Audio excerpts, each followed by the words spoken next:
Oke, Assalamualaikum warahmatullahi wabarakatuh. Kita lanjut ke pembahasan kedua di bab 1 semester genap. Setelah kemarin kita bahas mengenai hukum Mendel 1 dan 2, yaitu persilangan monohibrid dan hibrid. Sekarang kita beralih ke penyimpangan semu hukum Mendel untuk mengakhiri bab 1.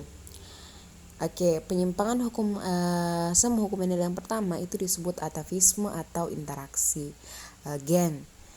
Apa itu atavisme atau interaksi gen? Itu adanya interaksi dua gen dominan atau resesif menghasilkan fenotip keturunan berbeda dari kedua induknya.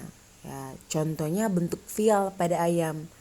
Ya, bentuk vial pada ayam atau disebut bentuk jengger pada ayam. Itu ada 4. Pertama ada bentuk sumpel atau yang sering dikenal dengan istilah walnut. Dia genotipnya R besar. Ya, kemudian selanjutnya terserah R besar atau R kecil, kemudian P besar. Ya. Kemudian yang kedua ada bentuk mawar atau gerigi atau disebut juga ros. Dia genotipnya adalah R besar, harus ada R besar. Ya, harus ada R besar. Yang lainnya terserah dia mau mengikut apa gitu. Kemudian bentuk jengger yang ketiga itu bentuk biji atau V. Tuh, yang di atas bentuknya itu justru itu berbeda. Dia genotipnya itu harus R kecil. Harus R kecil pertama, kemudian ada P besar. Kemudian yang terakhir keempat itu ada bentuk belah atau tunggal atau single dengan genotip harus huruf kecil semua, RR, PP, harus huruf kecil semua. Jadi seperti itu genotip dari 4 macam bentuk jengger pada ayam yang mewakili sifat nepotisme. Oke, ini dia persilangan, contoh persilangan antara ayam berjengger gerigi dengan berjengger biji. P1 ya, P1 keturunan pertama. Induk pertama itu betinanya apa ini? Ada R besar. Ya, berarti dia gerigi. Kemudian disilangkan dengan biji. Ayam berjengger biji, ya toh. Kemudian gametnya R besar untuk gerigi ada R besar, P kecil, R kecil, P besar, itu menghasilkan keturunan pertama walnut ya atau sumpel. Kenapa? Karena ada R besar dan ada P besar. Ini R kecil dengan P kecil mau diganti apapun tetap dia walnut atau sumpel. Ya, tolong dipahami itu. Karena tadi dia ditulis mendatar ya. Jadi terserah dia mau mengit apa yang jelas. Ada R besar, ada P besar, maka dia berjengger walnut atau sumpel. Apabila terjadi persilangan antara P1 dan P1, maka ya, jadi kita silangkan sesamanya. Jadi induk kedua itu disilangkan ayam berjengger walnut sumpel atau sumpel dengan ayam berjengger sumpel juga atau walnut juga.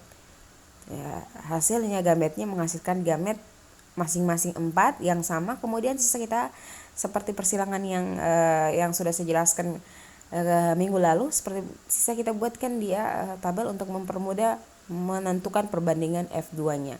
Nah, jadi perbandingannya adalah sumpel atau walnut banding gerigi banding biji banding belah. Hasilnya 9:3 banding 3 banding 1.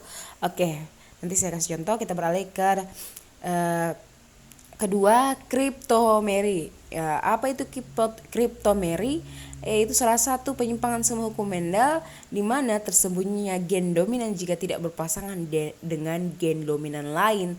Jadi jika gen dominan tersebut berdiri sendiri maka sifatnya akan tersembunyi atau kriptos. Jadi kriptos itu tersembunyi. Coba perhatikan baik-baik penjelasannya. Contohnya pada tumbuhan Linaria marokana itu memiliki 4 gen, yaitu A besar itu berbentuk pigmen antosianin.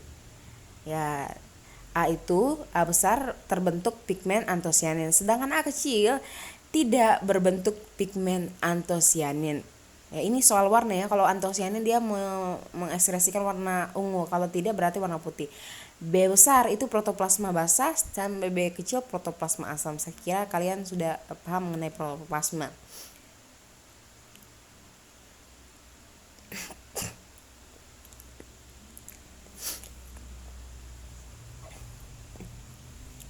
Oke, ada A besar dengan B besar, ini akan jadi ungu. Kalau A besar, pigmen antosianin bertemu dengan protoplasma basah maka akan jadi ungu. Tetapi A besar kalau dia bertemu dengan protoplasma yang asam maka dia akan jadi merah. Nah, sedangkan A kecil yaitu tidak berbentuk pigmen antosianin ketemu dengan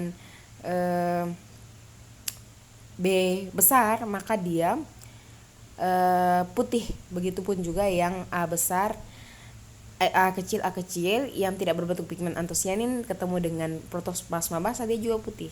Ya, seperti itu. Nah, ini genotip dengan fenotip. Jadi kriptomeri ini ada gen yang sifatnya akan kriptos atau tersembunyi kalau dia berpasangan dengan gen lainnya, seperti itu.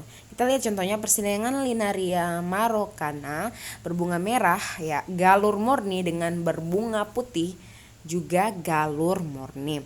Coba perhatikan merah A besar B kecil. Ini merah sudah tadi saya jelaskan. A besar A kecil. Ini disilangkan dengan A kecil B besar putih, maka didapat bunga ungu ya dari gametnya. Ya, kita hasilkan langsung F2-nya dalam bentuk tabel. Coba perhatikan ya, ungu. Ini ungu karena dia punya A besar dengan B besar ketemu jadi ungu. Sama halnya yang 2 ungu juga dan seterusnya. Sehingga perbandingan fenotipnya, rasionya itu 9 berbunga ungu, 3 berbunga merah, dan 4 berbunga putih. Perbandingannya adalah 9:3 banding 3 banding 1 karena ada 9 gen yang ada A besar dan ada B kecil. Kemudian ada 3 yang ada A besar, ada B kecil. Kemudian ada 3 gen yang ada A kecil B besar. Kemudian ada 1 gen yang A kecil dan B kecil sehingga 9 itu ungu ya. Yang 3 itu merah. Kemudian yang A3 ini adalah putih. Yang satunya juga putih sehingga ada 4 putih. Seperti itu. Bisa dipahami? Sebenarnya kita harus kuncinya kita harus paham genotipnya. Kalau genotipnya sekian maka dia fenotipnya apa, seperti itu. Itu yang paling penting. Misal A besar B besar apa tadi? Sesuai di rumus dia ungu. Ya jangan salah sebut, jangan kita bilang dia merah, itu salah.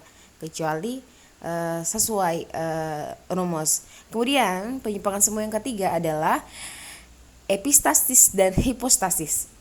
Apa itu epistasis dan hipostasis? Kalau epistasis ini adalah gen yang menutupi gen dominan lainnya. Jadi epistasis dan epistasis peristiwa di mana gen dominan menutupi gen dominan yang lainnya. Ini Hanilson dan Ehle menyelidiki peristiwa misalnya gandum berkulit biji warna hitam disilangkan dengan gandum berkulit biji warna kuning. Jadi epistasis itu menutupi, hipostasis itu ditutupi. Itu ya, contohnya adalah persilangan antara gandum berkulit biji hitam dengan gandum berkulit biji kuning. Ini H besar K kecil itu hitam ya, disilangkan dengan H kecil K besar itu kuning. Gametnya dihasilkan adalah H besar K kecil K besar, maka diperoleh keturunan pertama adalah hitam ya. Ingat kenapa hitam? Karena ada H besar, ada K besar.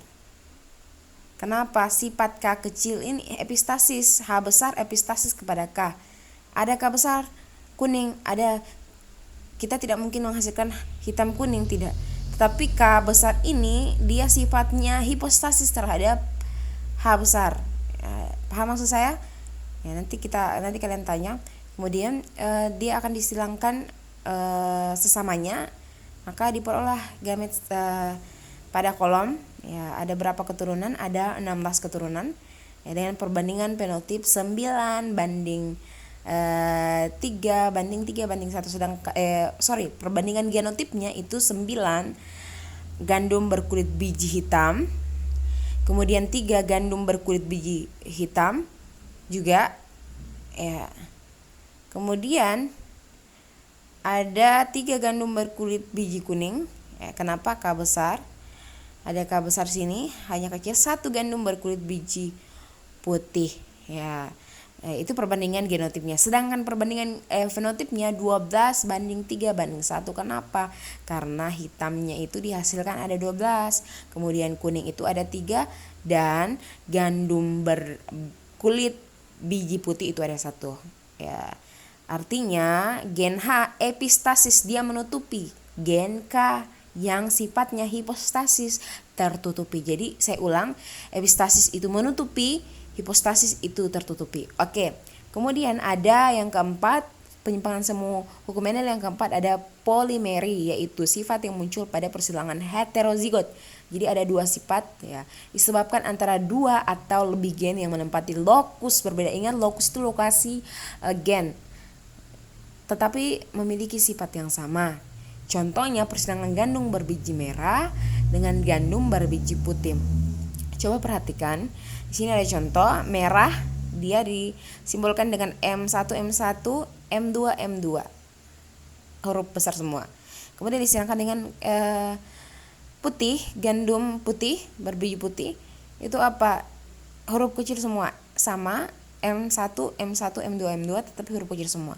Ya, didapatkan gamet M besar, M kecil, M besar, M kecil. Ya, sehingga diperoleh lagi seperti ini. Sama pada prinsipnya kita harus buat tabel. Ya, ini hanya ada penyimpangan saja karena ditemukan beberapa perbedaan dari hukum Mendel 1 dan 2. Sedikit saja yang bergeser seperti itu. Tapi pada prinsipnya proses penyelesaian mencari F2-nya itu sama saja. Ya, tentukan gamet dulu, kemudian tentukan keturunan 1, kemudian sampai keturunan kedua, sampai kita peroleh hasil pada tabel. Ya, ini tabel huruf besar semua berarti dia merah. Ya, seperti itu. Dan seterusnya. Huruf yang jelas kalau ada huruf besar banyak maka dia merah, sehingga diperoleh kalau ada huruf besar 1 yang 1 saja maka dia merah, tetapi kalau huruf kecil semua maka dia putih. Itu contohnya.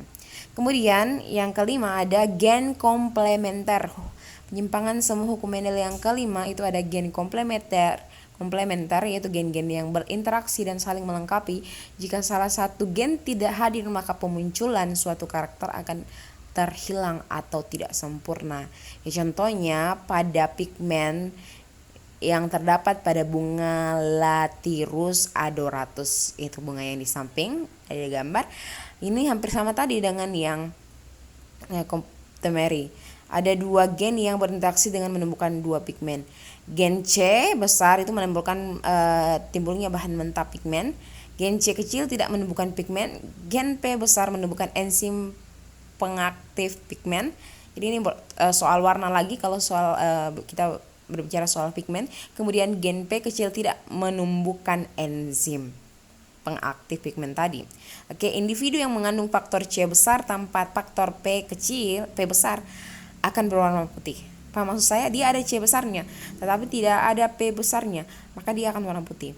Ya, seperti itu. Ingat, yang penting dia ada C besarnya maka dia putih. Ya, karena dia menyebabkan timbulnya bahan mentah pigmen. Kemudian individu yang mengandung faktor P besar tanpa C kecil juga berwarna putih. Iya, kalau dia punya P besar tapi C-nya C kecil maka dia warna putih. Kemudian individu yang mengandung faktor C besar dan P akan menghasilkan warna ungu tadi. Oke, ini dia contohnya. Putih, ya sama disilakan dan putih. Ya, sudah saya bilang tadi ada C besar, ada P besar, sama-sama putih. Kemudian menghasilkan ungu, ada C dengan P besar. Ya, maka sisa kita buat tabelnya. Ya, maka diperoleh Kita lihat saja, kalau dia ada C besarnya, maka dia tidak ada P kecilnya, P besarnya, maka dia putih. Tetapi kalau dia tidak ada C besarnya, tetapi ada P besarnya, tetap putih. Tetapi kalau ada kedua-duanya, maka dia ungu. Sehingga diperoleh perbandingan genotif itu ada 9:3:3:1. Ingat, genotif itu huruf, disimbolkan dengan huruf. Ini. Sedangkan rasio perbandingan fenotipnya itu ada ungu 9, kemudian ada 7. Berarti 9:7. Ada 9 ungu, ada 7 putih. Sesuai genotip yang dihasilkan. Ingat, genotipnya kalau ada C besar, P besar itu ungu, yang lainnya sisanya itu putih. Ya, kalau C besar tidak ketemu dengan P besar, maka dia sisanya adalah putih. Ya. Saya kira jelas. Ini sekali lagi rumusnya adalah kita harus tahu genotifnya. Kita harus tahu, misal genotip kalau C besar ada, maka dia warna apa. Sama dengan contoh-contoh yang lain tadi pada penyimpangan semu yang lain. Seperti itu saja sebenarnya rumusnya. Kalau metodenya itu sama saja, tapi kita ingat kriptomeri itu apa, epistasis itu apa, hipostasis itu apa, apatisme itu apa, seperti itu. Ya, sampai